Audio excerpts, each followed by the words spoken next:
Welcome to the National Baseball Hall of Fame and Museum. We're in Cooperstown, New York. Very glad you could join us for this week's presentation of a virtual curator spotlight. My name is Bruce Markison. I work in the education department here at the Hall of Fame. And in a moment, I'll be joined by one of our curators, our senior curator, Tom Schieber. We haven't done one of these spotlights for a few weeks. No truth to the rumor that the programs have been canceled. That doesn't happen here. We're not like a network. We don't cancel our shows, but we did take a break for a few weeks. Today, though, we're very glad to resume the Curator Spotlights, looking at one of our most popular exhibits. Certainly anything associated with Babe Ruth is going to draw a lot of interest, and we will talk in depth about this exhibit, Babe Ruth, His Life and Legend. Before we get started, I want to quickly remind you that we'd love for you to become a member of the Baseball Hall of Fame. If you become an individual member, which is one of just several levels of membership for $50, you get a personalized membership card, subscription to our magazine, Memories and Dreams. We get a Hall of Fame yearbook as well, complimentary admission to the Hall of Fame for 1 full year. Also discounts and free shipping on purchases from the museum and the website, and a member lapel pin as well. That's just for an individual membership. There are junior memberships and all sorts of other memberships as you go right up the ladder, whatever you can contribute. Just make sure to go to our website, click on to join and donate, and then click on to become a member. It's a great way to support programs like this here at the Baseball Hall of Fame. Again, welcome to the program. We're glad you could join us today. It's a beautiful day, a warm day here in Cooperstown.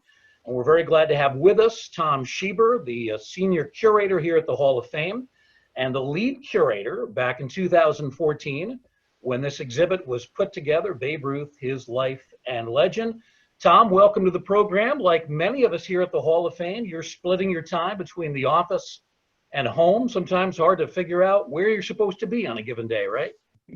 That's true. Actually, I was in the office for the morning, and now I'm at home at my home office. So I've actually split just today. That would be very confusing for me. I have to do either or. I can't do both. I got to pick one and stick with it for the rest of the day. Well, the Hall of Fame did have an earlier exhibit years ago. And I remember coming here. I was back, I guess, in the 1980s when I was still in college.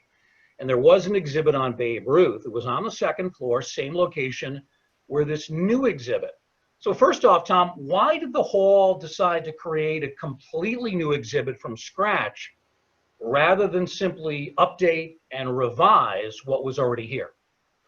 That's a great question, and it has a lot to do with the concept of a permanent exhibit at the Hall of Fame. So, you know, we've got what we call permanent exhibits, and we have what we call temporary exhibits. And the temporary exhibits are ones that are planned to only last a certain amount of time, usually anywhere from maybe as little as half a year to maybe 2 years or something like that.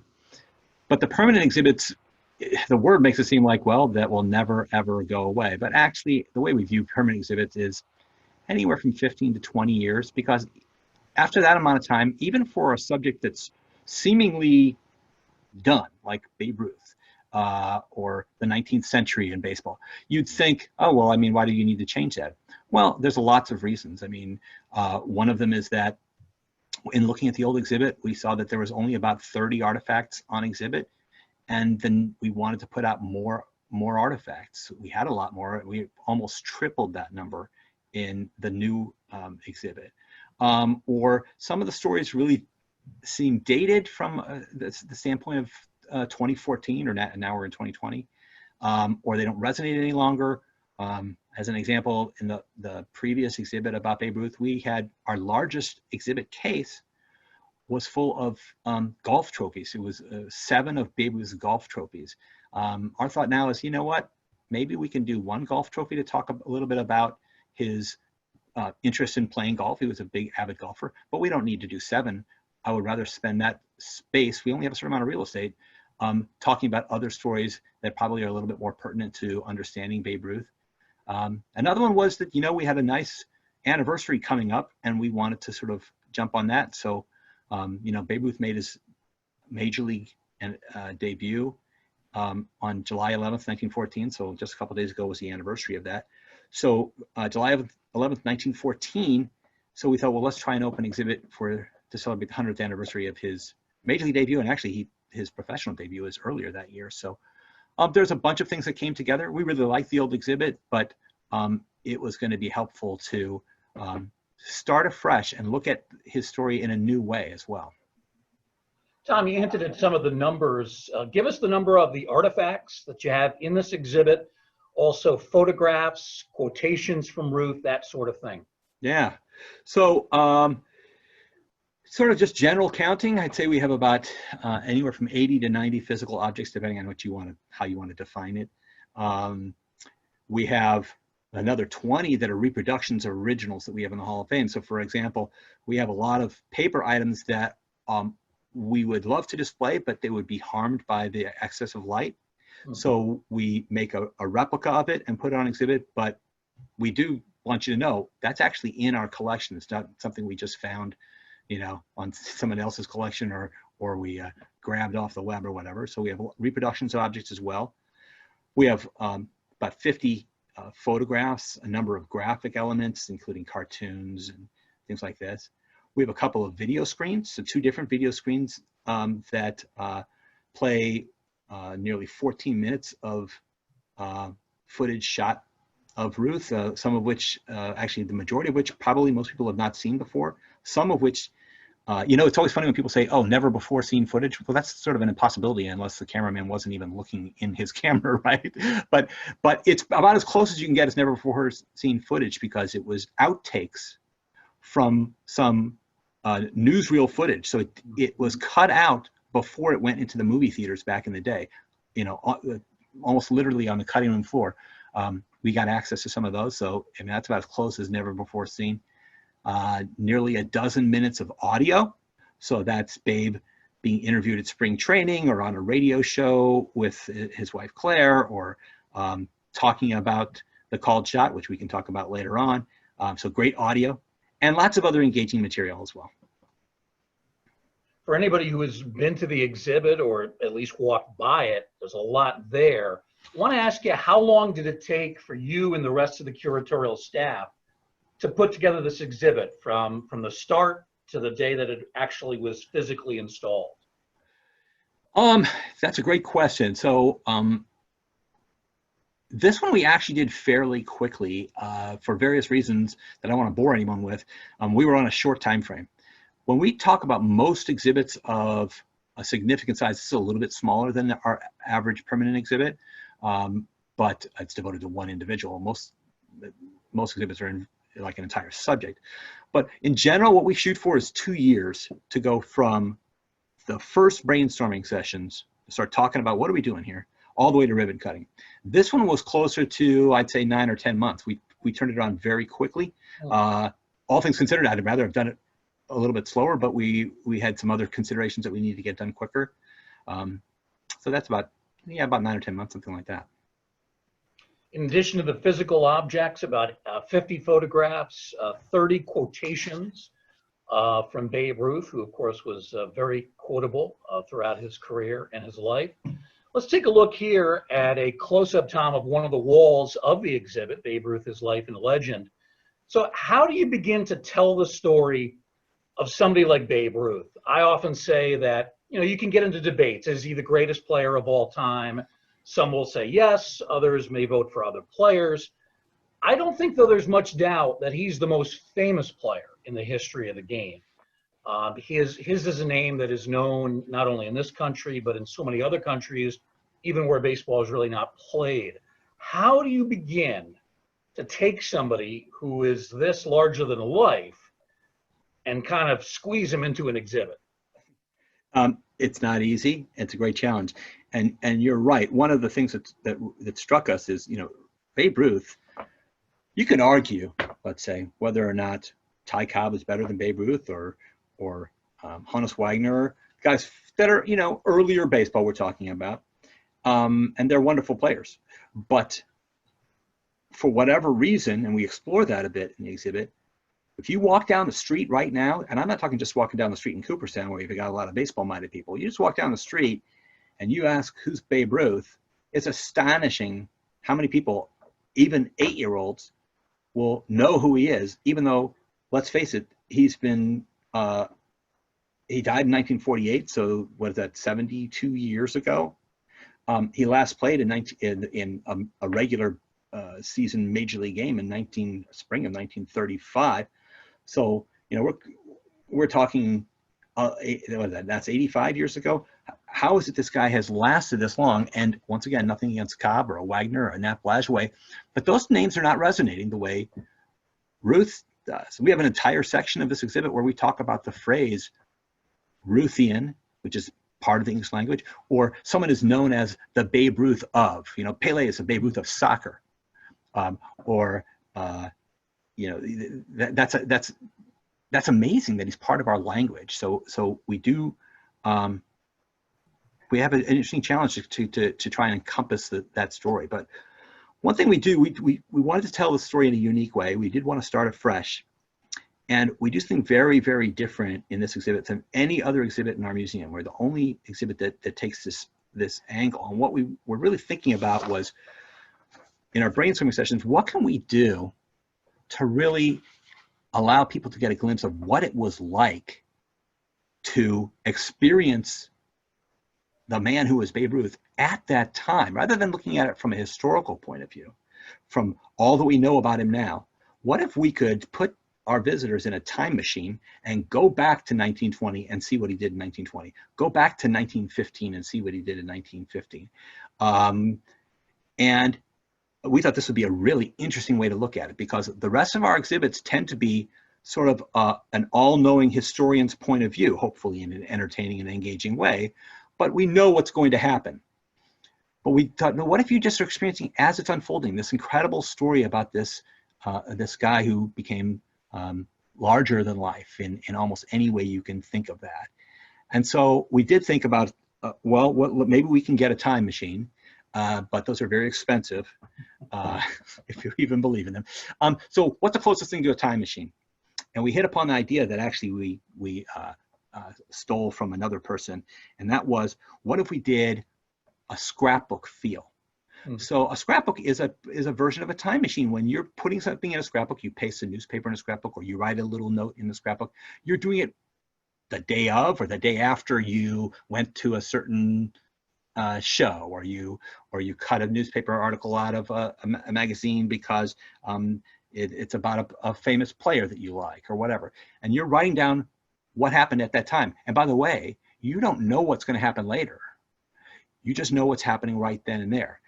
And that's a neat way to see how a story unfolds, is if you don't know what's going to happen and you're experiencing as it happened. And actually, I brought a prop. I feel like Gallagher.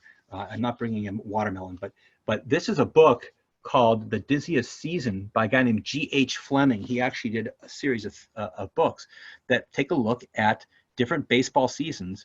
And what he did is he read hundreds of articles from newspapers. He edited them down and placed them in chronological order. And then it's like you're reading through the newspaper, but it's an edited version. And you're experiencing things as they unfold. A really cool way to experience it, because it's all contemporary. He's an editor. He's chosen what you should read. But that's what a scrapbook is. The person who's scrapbooking decides what's important to put in a scrapbook and what isn't important to put in a scrapbook. And so we thought we'd embrace that idea. So we virtually paste in, and you can see it in this image. This is what we call storyboard, called Popularity Soars. And we virtually pasted in some newspaper clippings. We pasted in, not really pasting, some ephemera from our collection, whether it's the bottom right-hand corner, there's a song called "Oh You Babe Ruth," and that was a popular piece of sheet music, because that's how people got music back in the day before radio. They played it in their piano at home. So we will paste in, sometimes we're pasting in a trophy or a glove, which would break out of the scrapbook a little bit, the concept there. But the idea is it's scrapbooking, and all of our labels are written as the scrapbooker, not by an all-knowing individual. So if the label says he hit a home run today, it doesn't mean, it's not going to say he hit one of an eventual 714 home runs, because we don't know how many he's going to hit when he's writing it in there. So that's how we decided to present the story of Babe Ruth. One of the newspaper clippings that catches my eye is really in the center of the screen.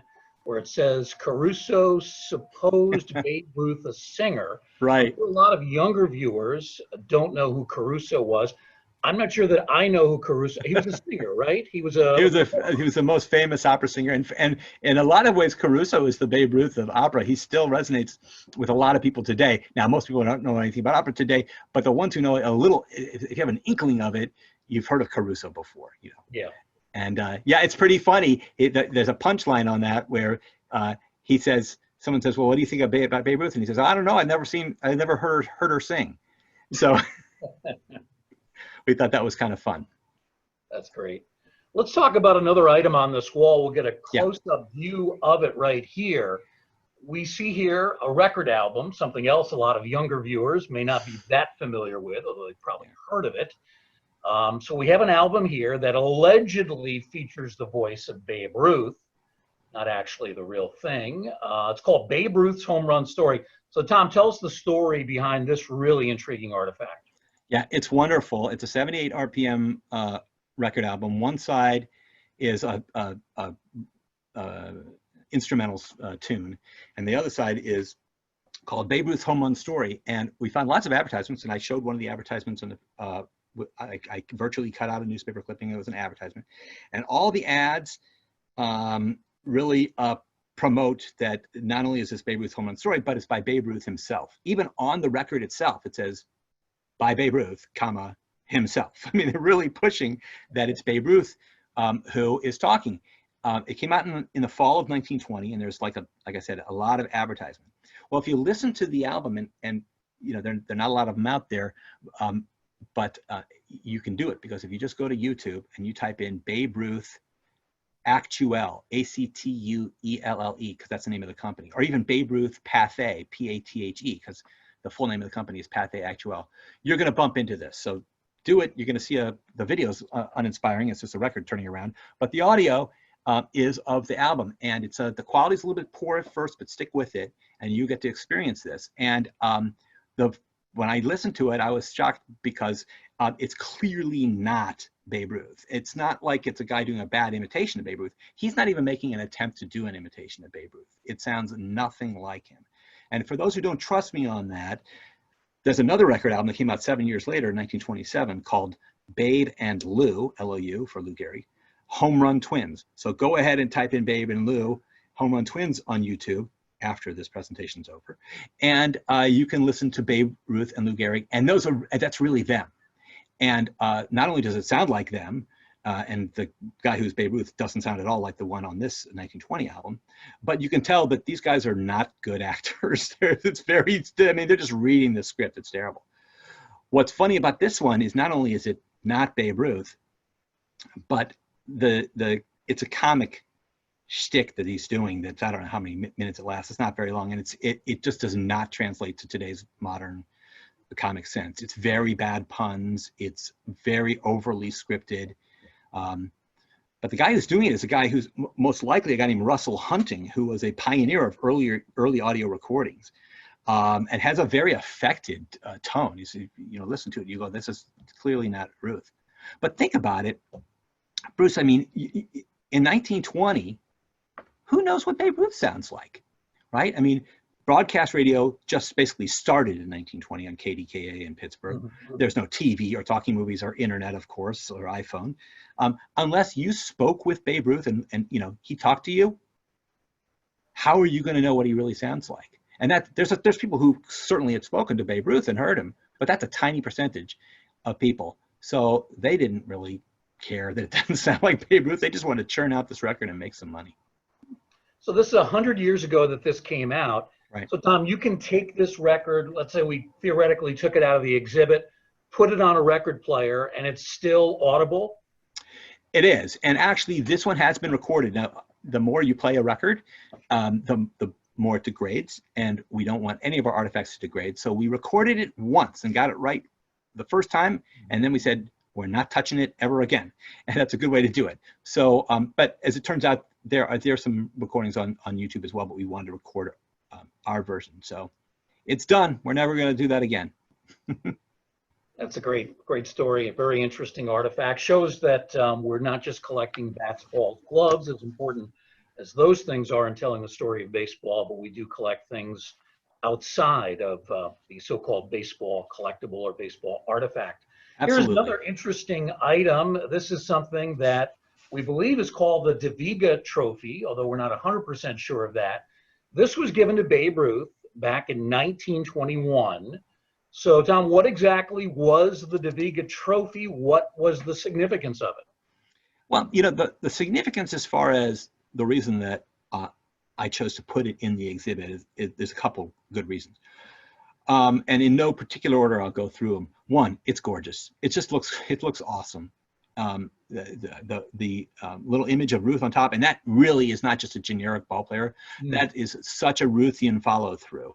It's hard to see on this one, but it's clearly modeled on Babe Ruth. How tall is it? Oh, I want to say it's about, let's see, I'm real bad at estimating heights. I'm going to say about 2 feet, maybe something like that. It's not insignificant. And then you got the 3 cross bats with this loving cup on top of it. But what I really love about it, it's one of a number of gifts that were given to Babe Ruth. And actually on the field, it was prior to a game, it was given to him. And it's a story of fandom. I mean, Bruce, think about this. Who's giving gifts to ball players today? First of all, who's going on the field to give a gift right before a game? It's a real rarity. Partially because, these guys are making decent money today. They don't really need someone to buy them something. But neither did Ruth. At this point, Ruth is making very good money, well over $50,000 a year. And right around there, I think, in 1921. The point is, in today's money, it's a couple hundred to $250,000, something like that. It's not millions of dollars, but he's doing fine. Thank you very much. But what it's really showing is the fans want to approach him. They want to show their love, essentially. And the particular story behind this one is that there's a guy named Harry DeViga who is a New Yorker, and he was chairman of the New York Baseball Federation, which was part of a thing called the National Baseball Federation, which is a nationwide organization that was devoted to fostering and promoting sandlot, amateur, semi-pro kind of baseball, that kind of thing. And the trophy says on it, DeViga or DeVega, we don't quite know exactly how to pronounce it.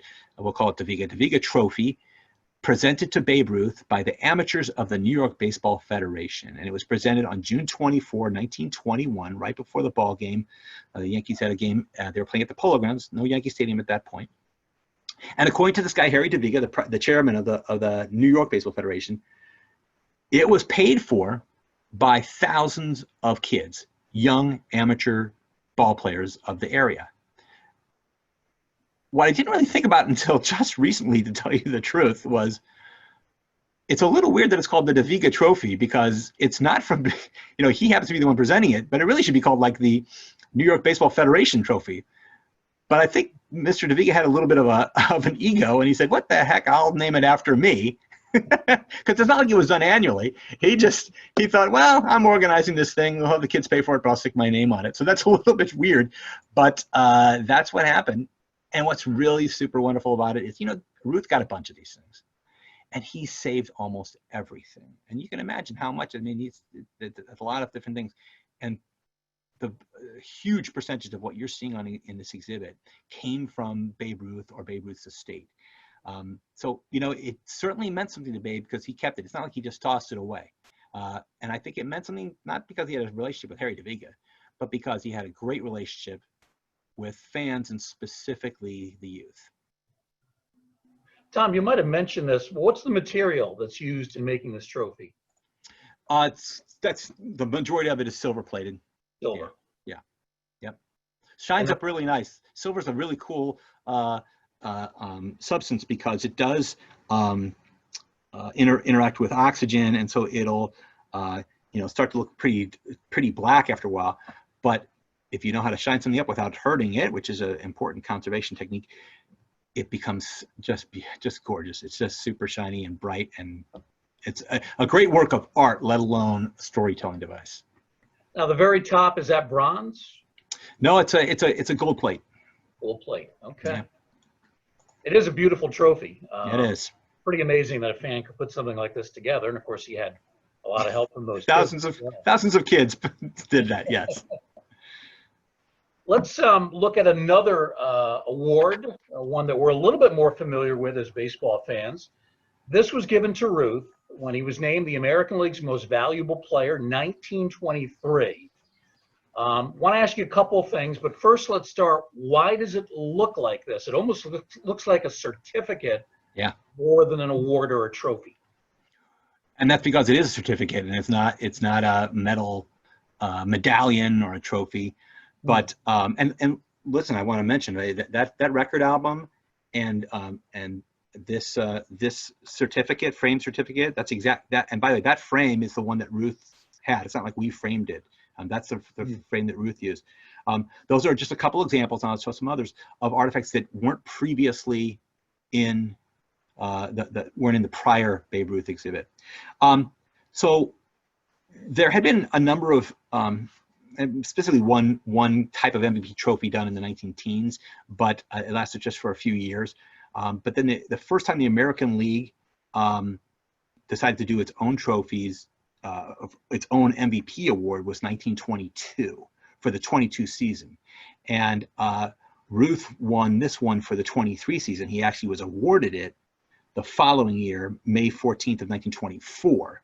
Once again, in an on-field presentation, it's a great thing to do because you can drive people to the ballpark, come see him get his MVP award. But he won the award, and it was one that's similar to today's Baseball Writers Award in that it was voted on by 8 writers, one from each city in the American League. And they gave it to him in 1923. Interestingly, it's the only MVP award he ever won. And a lot of people go, oh, well, really? I thought Babe Ruth was a great player. Why didn't he win a ton of MVP awards? And because one of the rules at the time was you can only win the award once. The idea was to spread the wealth a little bit. And so, yeah, if you've won it, you're good, and then we'll move on to someone else, which is completely something that we wouldn't think of today.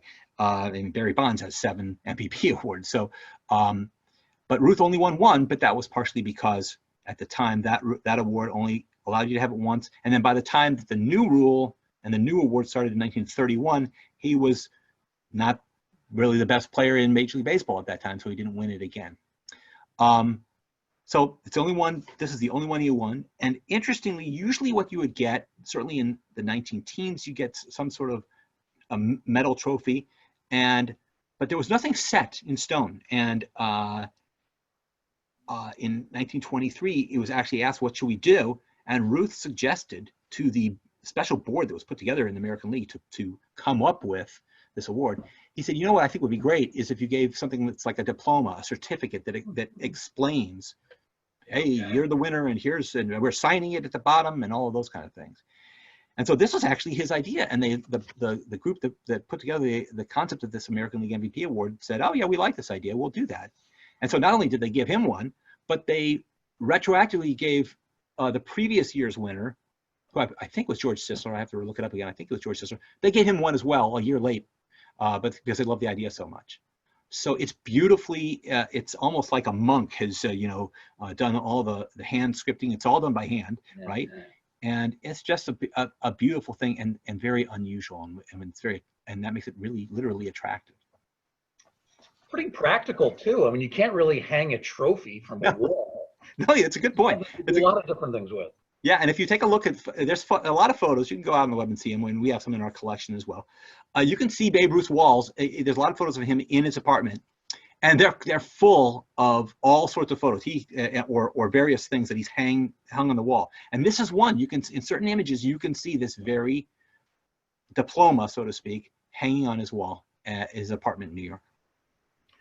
Let's talk now about an artifact that we certainly associate with baseball. Here we have a bat, a Louisville Slugger that Babe Ruth used in 1927, historic year for him and the Yankees. Let's first start with the dimensions of the bat. I know when he played with the Red Sox, he used a bat 36 inches, 40 ounces. Same dimensions here or something different? So Ruth was certainly known for using a heavy bat. He had incredibly strong wrists. He was a strong guy, period, but his wrists were incredibly strong. And so he used bats that were much heavier than what the average ball player at that time was using. And by the way, the average ball player at that time was definitely using heavier bats than what guys are using today. So this one in particular is 36 inches long and about 38 ounces. And that's, most bats today are, maybe the range is anywhere from 30 to 34 ounces. And a couple inches shorter, usually around 34 inches. They vary today as well, but significantly larger bat. So yeah, that's the size of it. So we went from 40 ounces with the Red Sox to 38 ounces, which is still like swinging a club. It's Right. amazing that he was able to not only get it through the strike zone, but do the damage that he did. I'm curious, Tom, about the spot on the bat toward the barrel. Looks like it's discolored. Yeah, so there's a little piece of paper there that's actually kind of like a label. There's some writing on it about what I'll talk to you about to the left, the center brand, the Louisville Slugger brand.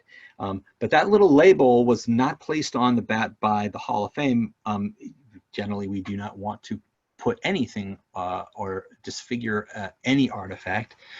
Sometimes we put a number on a bat, but always in a very careful way that to keep track of what the object is. We have a numbering system, but we would never paste a label to it. That was done prior to the object being donated to us. So it's kind of a bummer it's there, but it's kind of a cute little label, actually. But what's really interesting about this is to the left of that in this picture, you see the center brand where it says Hillerich and Bradsby and the Louisville Slugger. And around that oval that's been branded in there are notches, carved into the wood. And there are 28 notches. And those notches were done by Ruth to represent every home run that he hit with that bat. So think about this, Bruce, this is amazing. Are there any players you can think of today who could possibly hit 28 home runs with one bat? I mean, they just break too often. Let alone, it's hard to think of a ball player who can go 28 games with one single bat. I mean, they're breaking just way too often. Well, this one hit 28 homers and quite frankly never broke. He just retired the bat. There's actually a sister bat to this one with 21 notches on it, also from 1927, that the Louisville Slugger Museum has in Louisville, Kentucky, a wonderful museum. So let's think about it. That's 21 notches on one bat, 28 on the one in our collection. That's nearly 2/3 of his 60 home runs of the season were hit with two bats. Yeah. That's just crazy. For those not familiar with the 27 season, of course, Ruth hit the 60 home runs, record that stood for many years. And that Yankee team, the Murderers Row Yankees, they go on to win the pennant, and then they sweep the Pirates 4 games in the World Series too. Yeah, exactly. So individually, team perspective, I mean, this is a club that really had it all. Let's look at something that's not from the Major League season or even from the postseason. This is really cool. I love the name, Bustin' Babes, and we'll have Tom explain that in a moment. This is a jersey that Babe wore, not for the Yankees, but after the World Series. It's part of a barnstorming tour. And I have people ask me that all the time. Explain barnstorming. You can probably do it better than I can. Well, Barnstorming Tour basically is any kind of exhibition baseball game that's not part of the regular season or a sanctioned event or a sanctioned exhibition by organized baseball. So, the regular season, we know what that is. And then there's special exhibitions that are done, like the All-Star game is an exhibition game. It doesn't count, the stats don't count towards your regular season stats. It doesn't have an effect. Sometimes it has a little bit of effect on the regular season. Or the World Series also, those are treated separately, but those are under auspices of Major League Baseball. The Barnstorming tours are done by groups of people where the money goes not to any major league club that funnels in contract to the player, but goes straight to the players, or another organization is sort of backing it.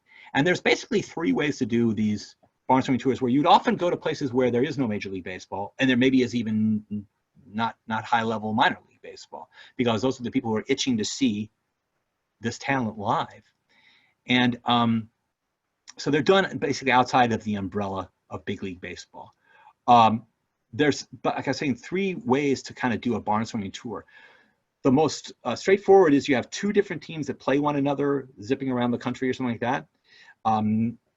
That's one way to do it. Another way is you just take one team on a tour and they take on a local team. So that's who they'll play, is they'll play a local team. The nice thing about that is instead of having to split the money amongst two teams worth of players, you only have to split the money amongst one team of players, because the locals are not going to be getting very much money. They're just pleased as punch to be able to play against these big leaguers.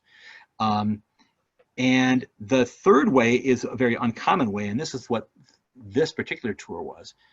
And this was in 1927, Christy Walsh, who's really baseball's actually the first agent in sports history, who was agent for both Babe Ruth and Lou Gehrig. He took those two on a Barnstorming tour, just the two of them. And he brought with him a whole bunch of Bustin' Babes jerseys, of which 2 were issued to Babe Ruth. This is one of them. And a whole bunch of Larapin Lou jerseys that are just the reverse. It's a white jersey with black lettering on it.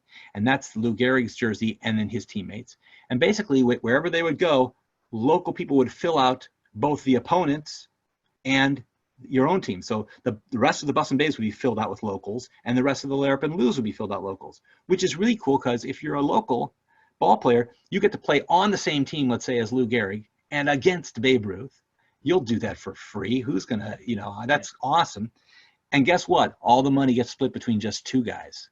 So you make a ton of money, and they did. And they had to do it in a very short window of time, because at the time, the rule was, if you're barnstorming, you can't do it beyond October 31st. So as you mentioned, they beat the Pirates in 4 straight games, and then bam, they hit the road to max out as many games as they could.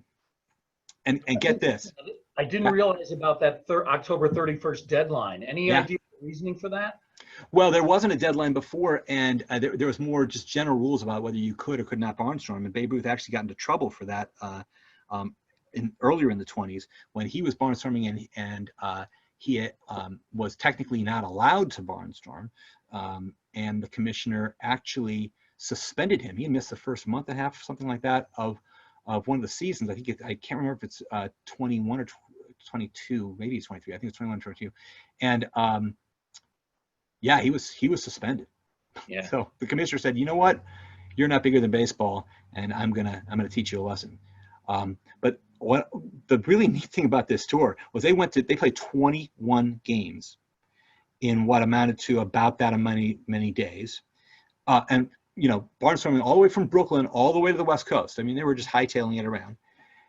But of the 21 games that were played, I think we were talking about this earlier, Bruce, only 13 games actually were completed. The rest of the games, the other 8 games, ended early, not because it was getting dark or because it was rain, but because the fans were so excited they had seen enough baseball, and they just stormed the field because they wanted to see Babe Ruth, and to a lesser extent, but still pretty cool, they wanted to see Lou Gehrig. Now, imagine that happening today. I mean, it wouldn't happen today. There's no way you could get onto the field. And they weren't trying to hurt him. He didn't feel threatened by them at all. They just wanted to love him up close and personal. And listen, this is the only way they're going to see this guy up close and personal if they're living, it's going to be very difficult for them to see him if they're living in Tacoma, let's say. So what a chance to get close to this, easily the most famous baseball player at that time. Tom, I have to ask you about the Lou Gehrig team, and you mentioned the Larapin Lou's. When I was young, well, not that much younger, I used to think it was Larupin Lou's, which is not the correct pronunciation. What exactly is Larapin? Is that an actual word? It is, but it's somewhat obscure. It's a little bit more common in the South. The main reason that you're doing Larapin is because it starts with an L, right? I mean, they couldn't come up with anything better. That was pretty funny. Wow. But it means, it really means to lair up something, or is to beat, or not beat as in defeat, but to whip, to really thrash at something. And so it was, but in a positive way, like, oh, we're gonna crush you, we're gonna thrash you, you're gonna be lair-upped. And it took on this meaning. I think there was initially a violence concept, but it took on the meaning of just really crushing you. That's the story behind it. Well, it's a terrific artifact. This is a little bit smaller, but there's a great story behind it as well. Here we have ticket Game 3, 1932 World Series. This here, Tom, is where we learn about one of the most disputed moments in Ruth's career. Yeah, absolutely. It's the game that supposedly in the World Series, Game 3, the first game at Wrigley Field of the World Series against the Yankees, Cubs-Yankees, that if you aren't aware, it's in that game that Babe Ruth boldly predicted that he's going to hit a home run to center field at Wrigley Field during Game 3 of the World Series by pointing his finger and calling his shot. Just moments before he actually did hit a home run to center field at Wrigley Field during Game 3 of the World Series. The question is, did it really happen, or was the gesture, there seems to have been, everyone seems to agree there was some sort of gesture. Did the gesture get misinterpreted? Did it mean something different? And listen, you can read, literally there's books about this. So I won't go into that. What do you think happened, Bruce? What is your thought? People ask me this all the time. When I worked in the library here, I started in the library and the research department back in 1995. And we would get questions about this, and we would get research projects, and we would tell people, we have an extensive file just on the call shot, about half the file, articles that say he did call the shot. About the other half, and it's a big bulging file, about the other half of the articles say that he didn't call the shot. So we didn't really have a definitive answer. My only guess is that he must have gestured in some way. Mm-hmm. I suspect he was pointing either at the pitcher, Root, Charlie Root for the Cubs. More likely, though, I think he was being bench jockeyed, which was a common thing back then. He was being taunted by the Cubs players. I think it's likely that he was pointing at them at the dugout. We don't see that in baseball today, but it's very common back in the 30s. That's my guess. Yeah. Well, I think that's, yeah, that's, and that's definitely a theory that's out there. And I think you're right. The answer is there is no answer. No one's been able to prove it one way or the other, even when, supposedly footage shows up or whatever, it's still very difficult to tell. But, here's what I think is important, and this is why I wanted to include it in the exhibit, was it's a seminal story of the Ruth legend. And let's remember, the reason that it's important is that the story is somewhat plausible. It's not going to be plausible if it was, a different player. It's got to be this guy who is audacious and who is bold and sometimes outlandish and demonstrative and brash. And that's consistent with, it's sort of believable that he could call his shot. Did he? Who knows? But it's sort of believable. What I love about this is when I was researching this, and I made no breakthrough, so there's no scoop there, I did discover one thing that is completely not talked about. And that is that 5 years earlier in 1927, we're talking a lot about 1927, Babe Ruth really did call his shot in an exhibition game in Fort Wayne, Indiana. Mid-season, back then they would play mid-season exhibition games when they're going from one place to another. If they had an extra day, they'd pack in an exhibition game. So it was the Yankees, and they were playing a team in Fort Wayne. And the New York Times reported it, and I'm going to read it to you really quickly. It says, May 6th, 1927, Babe Ruth stepped to the plate here this afternoon in the 10th inning of a game between the Yankees and the Lincoln Lifes, that's just a semi-pro team, and waved the crowd of 35,000 that it might as well start for home.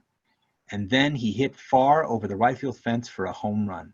So he told everybody, you know what? I'm ending it right here. You can go 35,000 people, which is more than was held in many major league parks at that time. Showed up and he said, 10th inning, time to leave.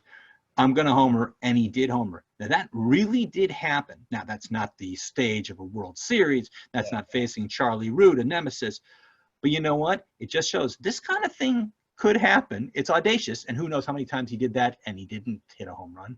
But this time he pulled it off. Brings to mind Tom Berenger in the movie Major League, either the first or the second, where he rather audaciously points to the outfield fence and, of course, lays down a bunt. Right. We don't think Ruth did anything quite so obvious, which is why there's a lot of dispute. But you know what? It's great that you mentioned that, because that scene would never work if it weren't for the fact that lots of people know about the called shot. If there was no called shot and he did that, who gets the joke? There's no joke there. Absolutely. How is it that so many people, even today, and now we're talking, what is that, 88 years later, know about the called shot? It's amazing. Yeah, it really is. We have a couple more slides to get to, but we also want to take your questions. If you have questions for Tom Schieber, our senior curator, about this exhibit, or maybe about what he does here at the Hall of Fame, you can go right into the Zoom group chat and type out your question. So let's take a question from Victor. He points out, actually kind of interesting, there was a chain of retail stores in New York that was called DViga's. Among items sold in DViga's were sporting goods. You know, if there's a connection between the trophy and DViga's sporting goods. I've never heard of DViga's sporting goods. Have you, Tom? I didn't until I researched Harry DViga, because that's the same guy. Oh, it guy. is? And then, yeah, same guy. And then he later went into the restaurant business in like Connecticut or something like this. Yep, same DViga. Okay, so there was a DViga Sporting Goods long before they had, well, Herman's was the sporting goods store when I was growing up in Yonkers back in the 70s, but that's another story. Let's see, we have another question coming in here. We just maneuver into the chat. Actually, a comment from Bobby Salerno. Tom is fabulous, great stories and energy. We appreciate that, Bobby. Also, question from Erin Delgado. Erin has been with us for a lot of programs. I believe she's a younger student, I think maybe in a high school. Erin wants to know who held the home run record, single season home run record, and maybe career record as well, before Babe Ruth did. It's an interesting story. Well, first of all, thank you to Bobby. Very nice of you. And Erin, here's the scoop. The single season home run record before Babe Ruth, he broke the record 4 times. He broke a record once of somebody else, who I'll tell him to mention, and then he broke his own record 3 times and finally ended with the 60 home runs in 1927. That's the 4th time he set a record. The old record was set by a guy named Ned Williamson, who I believe it was, I'm going to get caught on this one. I think it's 1883. It's either 83 or 84. And pardon me for not nailing that year. But it's an interesting story because Ned Williamson was not really a big home run hitter. But prior to that season, he played for the Chicago White Stockings, which are now the Chicago Cubs. Their old name in the 19th century was White Stockings. And every year they played at this ballpark called Lakefront Park. They had a special ground rule in place. And just for that one ballpark, because the fences in left field and right field, not center, but left and right, were incredibly short. So short that even at that time, they said, this is insane. If the ball goes over the fence, it's going to be a double. We'll just count it as a double. Yeah. Because it's just unfair. It's so close. And it'll be kind of make a mockery of the game was the idea. Unsurprisingly, multiple members of the Chicago White Stockings were setting records for most doubles left and right. But the last year they were in that ballpark, they said, you know what? We're going to get rid of the ground rules. We're just going to, you can do take what you want. And not surprisingly, the White Stockings not only set a record for most home runs by a team, but I believe the top 4 home run hitters in the National League that year, I'm pretty sure it's 84, were members of the White Stockings, and Ned Williamson was one of those guys. I can't remember the number off the top of my head, but I think it was 27, and then Ruth got 29 to break that record. But Ned Williamson had that old single season home run record. And actually, if you go to our website and you click on our link about online exhibits, there's a whole exhibit called A Short History of the Single Season Home Run Record. And we go through each person who ever held the record for most home runs in a season. It's not a big list, although Ruth, like I said, is on there 4 times. Yeah. But that'll tell that same story, and then you'll get the exact years and numbers, and you won't have to rely on my faulty memory. As for the career home run record, I'm going to guess that it was Roger Connor prior to Ruth. Yeah, I think that's right. I believe that's correct. And easily looked up either on the web or, listen, if you guys have any questions, you can always contact the Baseball Hall of Fame. We field questions left and right every day. Just email your question to info@baseballhall.org. Let's see. We have a question from Ken Krawchuk. Tom, did you rediscover anything in your archive that surprised you and that you absolutely had to include in the new Ruth exhibit? Yeah, I think a lot of what we've been talking about actually I found surprising. I'll tell you one thing that we included that that was really had not been reported before. A lot of this is stories that had been known but never been in an exhibit like this before. But there's one thing that I bumped into that really had not been in any of the Ruth biographies, and it's a tiny little note, but it was very interesting, and that was that Ruth's parents were Catholic, and that was known. What wasn't known, but I found in contemporary papers, was that they did divorce. And most of your sources that you look at are going to talk about Ruth and say, no, his parents separated, but did not divorce. But they actually did divorce. It was reported in 2 different papers independently that the divorce went through. I found that surprising. But from an artifact standpoint, you know, the stories behind the DViga Trophy, the stories behind the MVP Trophy, the Boston Babes jersey is wonderful because I figured, well, this is great. This is his jersey. And then when I started comparing it to photographs, because there are a lot of photographs taken of that Boston Babes Larapin Lou. There it is. And this is a great picture. I want to point something out. There's a lot of photos, and I thought, well, let me do my research and make sure that this matches up with the known photos, because I want to feel good about the fact that this is really what we think it is. And the first photo I saw, I noticed that the S of Boston was in a different location. That it was much higher, and the top of the S was being partially cut off by one of the buttons. And I thought, oh my gosh, we don't have the right jersey. We've got some, you know, who knows what this is, but that S is in a totally different spot. So I panicked a little bit, but then I decided, well, let me look at some more photos. And as I looked at all the photos I could, I was able to separate them into 2 different groups. The ones with the S that's a little bit low, you can see it looks a little bit low there, and ones that are a little bit high. And then I realized what was going on. He's playing every day. So what they would do is they gave him 2 jerseys. He would wear one day while the other one was being cleaned. And then when that game was over, he flip-flopped. So he's always in a clean uniform. You don't have to, each one gets cleaned while the other one is being worn. And so somewhere, I really do believe out there, there's a second Boston Babes jersey. But this is the only one that we know of. Something really interesting. You don't think of bowling balls being at the Hall of Fame, but as you mentioned earlier, with the golf trophies that were in the old exhibit on Babe Ruth, Ruth was a remarkable athlete, excelled in many sports. One of them was bowling. So tell us about this bowling ball. Yeah, so the bowling ball is pretty neat. Babe Ruth loved a lot of sports, and as you mentioned, he was an avid golfer, but he also enjoyed bowling. And I'll tell you a funny story about this particular bowling ball and the exhibit opening. We opened the exhibit on June 13, 2014, and we were fortunate enough to have a special guest. I actually had a number of special guests at that opening, but one of them was Cal Ripken Jr. And he was at the ribbon cutting. He helped cut the ribbon and then toured through the exhibit. And he was actually going around with Jane Levy, who has written, at the time she was writing a new biography of Babe Ruth, which is out, a great book. And she was showing him around, and he noticed the bowling ball. And he got very excited about it, and he wanted to know if he could hold on to Ruth's bowling ball. And she called me over and relayed the situation. And I said, you know, it's on exhibit. We just opened it. We can't open the case right now.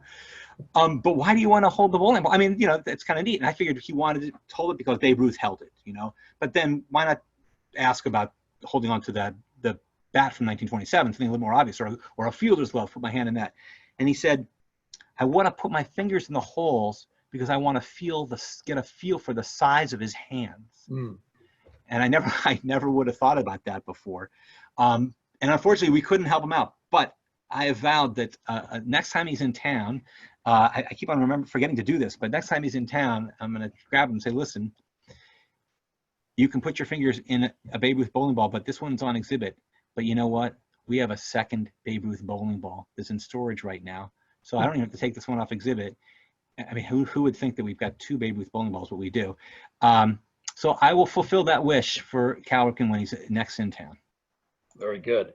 One other item we wanted to talk about, this is a great piece. It's very visually striking when you first walk by or into the exhibit. We see a retired uniform, June 13th, 1948. We also see the historic photo that was taken by Nat Fine showing Ruth, his back is to the camera, wearing his famous uniform, number 3. It was retired that day. It was very emotional. This is Ruth toward the end of his life. But tell us more behind behind the story, because it's a powerful one. It is amazing. So what happened was in 1948, the Yankees were going to do a 25th anniversary of their first World Championship team. That was the 1923 Yankees, was their first World Champions. So this is 25 years later, and they wanted to do a special anniversary, and they're going to play a sort of an old-timers game, all stars against 1923 stars. So they brought back a bunch of guys, and Ruth was not well enough to play, so he was going to manage the 1923 team. But what he really wanted to do was he really wanted his number to be retired. But more importantly, and pay special attention to the wording here, he wanted to be the last Yankee to wear number 3. Now that seems like it's the same thing, but it's not quite the same thing, because actually after Ruth left the Yankees, after the 34 season, in the ensuing 14 years, a number of different members of the Yankees wore number 3. It had not been retired, and it would not even been like held off. Current research shows 7 different guys after Babe Ruth wore number 3. So if he wanted to be the last guy to wear number 3 at Yankee Stadium, he had to literally put on a uniform. And so he was gonna manage in street clothes, but he said, no, I'm going to get a uniform, which I've got he had a bunch of them in his closet. I'll wear it. They'll retire my number. After that event, I'm going to go back to my locker, which was still at Yankee Stadium, by the way. They had not gotten rid of it. I'll change, and I'll hand it over to Cooperstown. And that concept of a retired number you would retire it to Cooperstown.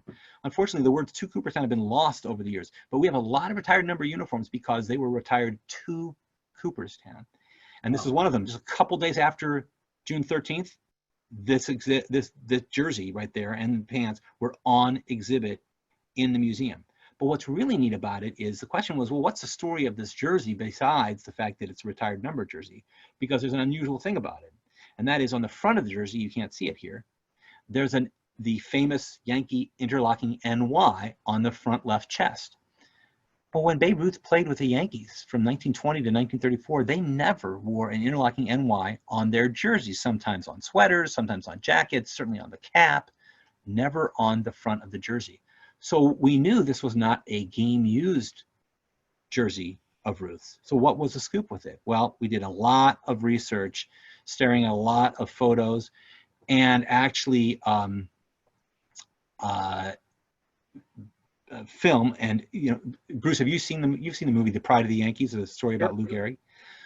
This was that jersey that you're seeing is the very jersey that was issued to Babe Ruth when he played himself in Pride of the Yankees, and that was actually shot in 1942, and it was issued by the Western Costume Company, which still exists today. They still supply costumes to Hollywood. So this is not only his retired number jersey, it is also the jersey that he wore throughout much of that movie. There's also other jerseys he's wearing, but if it's a Yankee jersey, Yankee pinstripe jersey, home jersey, it's this very one. And then also he wore that jersey for a number of benefit games or benefit exhibitions during World War II when he was helping raise money for the war effort. If you see any photograph of Babe Ruth and he's wearing a pinstripe jersey with an NY in the front, it is this very jersey. I can think of no cooler jersey in baseball history that's not game used than this one, because it did all those things. It's a retired number jersey. It's the jersey he wore in the movie. It's a jersey he wore to help raise literally millions of dollars to the war effort.